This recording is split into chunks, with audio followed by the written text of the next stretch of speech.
നമസ്കാരം, ഋഷിപ്രോക്തം ചാനലിലേക്ക് ഏവർക്കും ഹൃദ്യമായ സ്വാഗതം. വിഷു ആഗതമായിരിക്കുകയാണ്. വിഷു സംക്രമ ഫലത്തെ ഞാൻ നേരത്തെ വീഡിയോ ചെയ്തിരുന്നു. എന്നിരുന്നാലും വിഷുവിന്റെ നക്ഷത്ര ഫലത്തെ നമുക്ക് പറയാൻ ബാക്കിയുണ്ട്. ഇന്നത്തെ വീഡിയോയിൽ സമ്പൂർണ്ണ വിഷു നക്ഷത്ര ഫലത്തെയാണ് പറയുന്നത്. സംക്രമ ഫലത്തെ നിങ്ങൾ ഏവരും കണ്ടിട്ടുണ്ടാകുമെന്ന് വിചാരിക്കുന്നു. അതൊരു പ്രത്യേക രീതിയിലുള്ള ഫലപ്രവചനമാണ്. വിഷു ദിവസത്തെ ആ സംക്രമ സമയത്തെ രീതികൾ അനുസരിച്ചുള്ള ഫലങ്ങളാണ് പറയുന്നത്.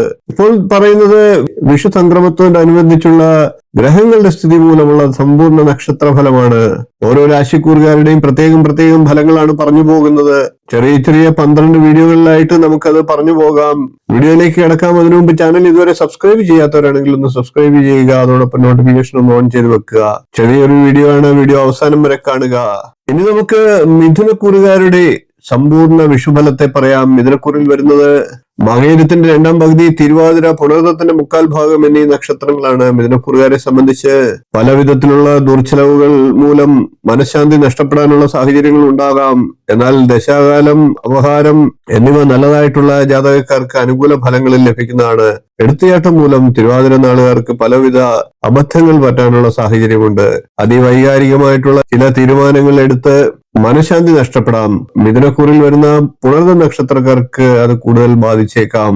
അമിതമായിട്ടുള്ള ആദർശം മൂലം ചില ഗുണാനുഭവങ്ങൾ തടസ്സപ്പെട്ടു പോയേക്കാം. മിഥുനക്കൂറിലുള്ള മകയിരം നക്ഷത്രക്കാർക്കും അവരുടെ ബന്ധുജനങ്ങൾക്കും മക്കളുമായി ഒക്കെ അകൽച്ച ഉണ്ടാകാതെ ശ്രദ്ധിക്കേണ്ടതാണ്.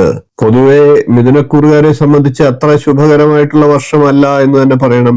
ആയുധം, അഗ്നി, വിഷജീവികൾ, വന്യമൃഗങ്ങൾ, ജലാശയങ്ങൾ, വൈദ്യുതി എന്നിവയിൽ നിന്നും അപകടങ്ങൾ ഉണ്ടാകാതെ ശ്രദ്ധിക്കേണ്ടതാണ്. ആരോഗ്യ പ്രശ്നങ്ങൾ കണ്ടാൽ ഉടൻ തന്നെ ശരിയായിട്ടുള്ള വൈദ്യസഹായം തേടേണ്ടതാണ്. ചീത്ത കൂട്ടുകെട്ടുകൾ മൂലം പലവിധ ദുർനടപടികളിൽ ചെന്നപ്പെടാതെ നോക്കേണ്ടതാണ്. സർക്കാരിൽ നിന്നും പിഴ, നികുതി ഇനത്തിലുള്ള ചെലവുകൾ, നിയമ നടപടികൾ എന്നിവയ്ക്കൊക്കെ സാധ്യതയുണ്ട്. ബന്ധുജനങ്ങളുമായി ചില കലഹങ്ങളും സുഹൃത്തുക്കളുമായി മോശപ്പെട്ട അനുഭവങ്ങളും ഒക്കെ ഉണ്ടാകാം. മുമ്പ് അനുവർത്തിച്ചിരുന്ന ജീവിത ചിട്ടകളിൽ നിന്നും പുതിയ ചിട്ടകളിലേക്കും ഭക്ഷണ രീതികളിലേക്കും ഒരു മാറ്റം ഉണ്ടാകേണ്ട സാഹചര്യവും ഉണ്ടാകാം. കൂടാതെ വിദേശവാസം, താല്പര്യമില്ലാത്ത പ്രമോഷൻ, സ്ഥലം മാറ്റം, സസ്പെൻഷൻ, കാരണം കാണിക്കൽ നോട്ടീസുകൾ ഇവയൊക്കെ സർക്കാർ ജീവനക്കാർ നേരിടേണ്ടി വന്നേക്കാം. അതുകൊണ്ട് തൊഴിലിനും മറ്റും മിഥുനക്കൂറുകാർ നല്ല ശ്രദ്ധ കൊടുക്കേണ്ട സമയമാണ്. ദോഷപരിഹാരത്തിനായി മിഥുനക്കൂറുകാർ ശാസ്താക്ഷേത്രത്തിൽ ദർശനം നടത്തുക, നീരാഞ്ജന വെള്ളുപായസം എന്നീ വഴിപാടുകളെ ചെയ്യുക. ഗണപതി ഭഗവാന് ഇളനീർ കൊണ്ട് അഭിഷേകം നടത്തുക, കറുകമാല സമർപ്പിക്കുക. ഇതൊക്കെ ദോഷത്തെ ഇല്ലാതാക്കി ഗുണങ്ങൾ വർദ്ധിപ്പിക്കുന്നതിന് സഹായിക്കും. ഇനി നമുക്ക് മിഥുനക്കൂറുകാരുടെ വിഷുഫലത്തിൽ വിശേഷമായിട്ടുള്ള ഫലങ്ങളെ ഒന്ന് പരിശോധിക്കാം. മിഥുനക്കൂറിൽ ജനിച്ച മകയിരം നക്ഷത്രക്കാരെ സംബന്ധിച്ച് തൊഴിൽ, വ്യാപാരങ്ങൾ നഷ്ടത്തിലാകാനുള്ള സാധ്യതയുണ്ട്. പൊതുവെ പ്രവർത്തന മാന്ദ്യം ഉണ്ടാകുന്നതാണ്. വരവിൽ കവിഞ്ഞ ചെലവുണ്ടാകാനുള്ള സാഹചര്യമുണ്ട്. സ്ഥാനഭ്രംശം, ധനനഷ്ടം, കുടുംബ ബന്ധുജന കലഹം, മാനഹാനി, അന്യദേശവാസം, മാനസിക ബുദ്ധിമുട്ടുകൾ, രോഗദുരിതങ്ങൾ ഇവയ്ക്കും സാധ്യതയുണ്ട്. ഇനി നമുക്ക് തിരുവാതിര നക്ഷത്രക്കാരുടെ വിശേഷ ഫലത്തെ പറയാം. കാര്യപ്രാപ്തി ഉണ്ടാകാനുള്ള സാഹചര്യമുള്ള സമയമാണ്. പൊതുപ്രവർത്തനങ്ങളിൽ ഉയർച്ചയുണ്ടാകാം. ഗുരുജനങ്ങളുടെ പ്രീതി ലഭിക്കാം. അപവാദങ്ങളൊക്കെ നേരിടേണ്ടി വരാം. കുടുംബത്തിൽ ഐശ്വര്യം ഉണ്ടാകാം. ശത്രുനാശം, ഏറ്റെടുത്ത കാര്യങ്ങൾ ലക്ഷ്യത്തിലെത്തിക്കൽ എന്നിവയുണ്ടാകാം. കൂടാതെ ആചാര അനുഷ്ഠാനങ്ങളിൽ അതിയായിട്ടുള്ള താല്പര്യമുണ്ടാകാം. പുണ്യതീർത്ഥ സങ്കേതങ്ങളൊക്കെ സന്ദർശിക്കാൻ അവസരം ലഭിക്കുന്നതാണ്.